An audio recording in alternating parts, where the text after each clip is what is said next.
تعالیٰ نے یہ سلسلہ قائم فرمایا ہے، لیکن ایک بات ہمیں ہمیشہ یاد رکھنی چاہیے کہ بیرونی شیطان کو شکست دینے کے لیے اندرونی دشمن جو ہے، اندرونی شیطان جو ہے، اس کو بھی زیر کرنا ہوگا، کیونکہ ہماری فتح مسیح موعود علیہ الصلوۃ والسلام کے ساتھ جڑنے کی وجہ سے ظاہری اسباب سے نہیں ہونی، بلکہ دعاؤں سے ہونی، اور دعاؤں کی قبولیت کے لیے اپنے آپ کو خدا تعالیٰ کی رضا کے مطابق چلنے والا بنانے کی ضرورت ہے، اور اس کے لیے نفس کا جہاد بھی بہت ضروری ہے۔ اس بارے میں ہمیں نصیحت کرتے ہوئے حضرت مسیح موعود علیہ الصلوۃ والسلام فرماتے ہیں کہ اغراض نفسانی شرک ہوتے ہیں،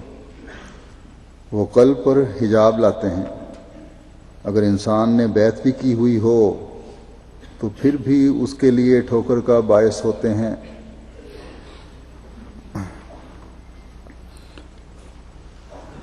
یعنی نفسانی غرضیں جو ہیں وہ شرک ہیں اور دلوں پر پردے پڑ جاتے ہیں، باوجود اس کے کہ بیعت کی ہوئی ہے، سوچ سمجھ کے انسان بیعت کرتا ہے، بعض پرانے احمدی ہیں، لیکن پھر بھی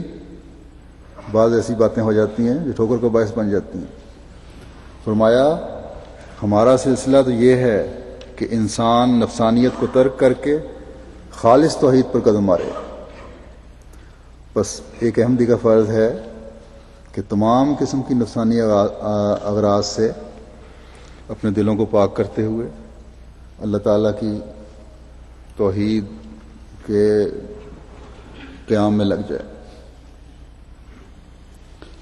آپ نے فرمایا کہ بیعت کرنے کے باوجود بعض لوگ ٹھوکر کھا جاتے ہیں، صرف اس لیے کہ اس غرض کو نہیں سمجھتے جس کے لیے وہ بیعت میں شامل ہوئے ہیں، اور وہ غرض یہی ہے کہ مکمل طور پر اپنے آپ کو خدا تعالیٰ کے سپرد کر دینا اور اپنے دل کو ہر قسم کے شرک سے پاک کرنا۔ پھر آپ ایک جگہ فرماتے ہیں کہ اللہ تعالیٰ نے یہ ارادہ کیا ہے کہ وہ دنیا کو تقویٰ و طہارت کی زندگی کا نمونہ دکھائے، اس غرض کے لیے اس نے یہ سلسلہ قائم کیا ہے۔ وہ تطہیر چاہتا ہے اور ایک پاک جماعت بنانا اس کا منشا ہے۔ بس آج کل جبکہ دنیا کی بے حیائیاں عروج پر ہیں، نہ حقوق اللہ کی ادائیگی کی طرف توجہ ہے اور نہ ہی حقوق العباد کی ادائیگی کی طرف توجہ ہے۔ فتنہ و فساد ہر جگہ پھیلا ہوا ہے۔ مسلمان کی گردن خدا کے نام پر کاٹ رہا ہے، مذہب کے نام پر کاٹ رہا ہے۔ ایک طرف سے یہ نعرہ لگایا جاتا ہے کہ اسلام کے نام پر جو مملکت ہم نے حاصل کی ہے، وہاں خدا تعالیٰ کے دین کی حکومت قائم کی جائے گی،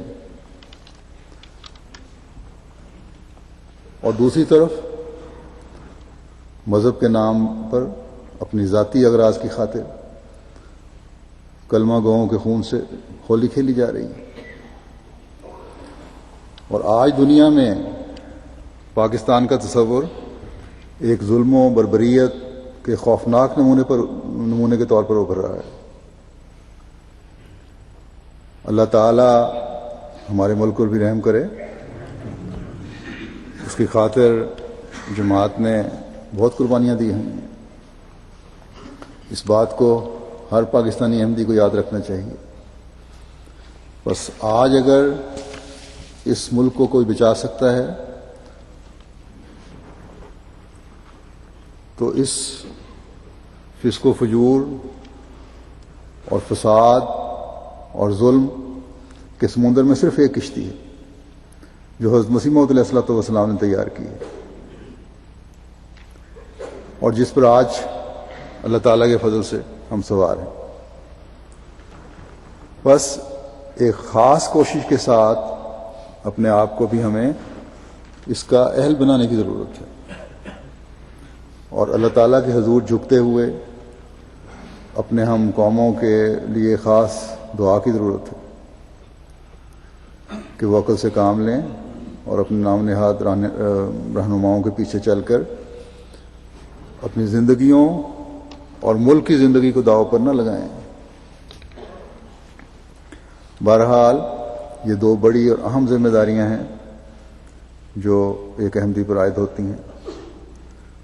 اور خاص طور پر پاکستانی احمدی، کیونکہ وہاں کے حالات خراب ہیں، اور دنیا میں جہاں جہاں بھی حالات خراب ہیں عموماً اب تو یہی نظر آتا ہے، احمدیوں کو خاص طور پر اس پر توجہ دینی چاہیے۔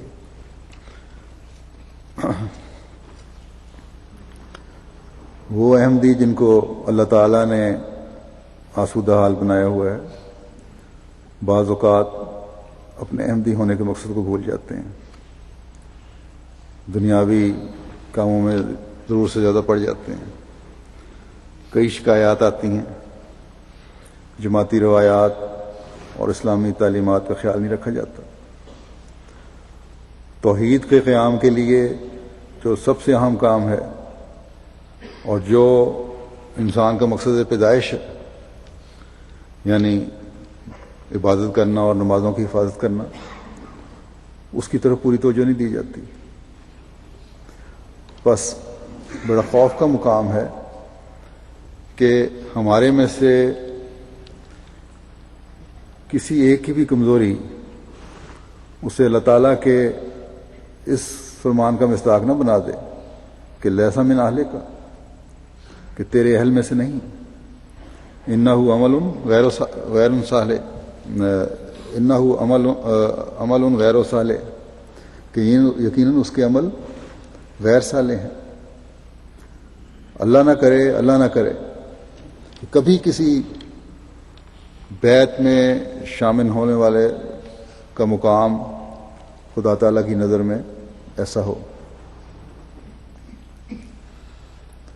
اس بات سے خوف سے ہمارے رونگٹے کھڑے ہو جانے چاہیے۔ اللہ تعالیٰ ہمیں وہ عمل کرنے کی توفیق عطا فرمائے جو اس کی نظر میں صالح ہوں۔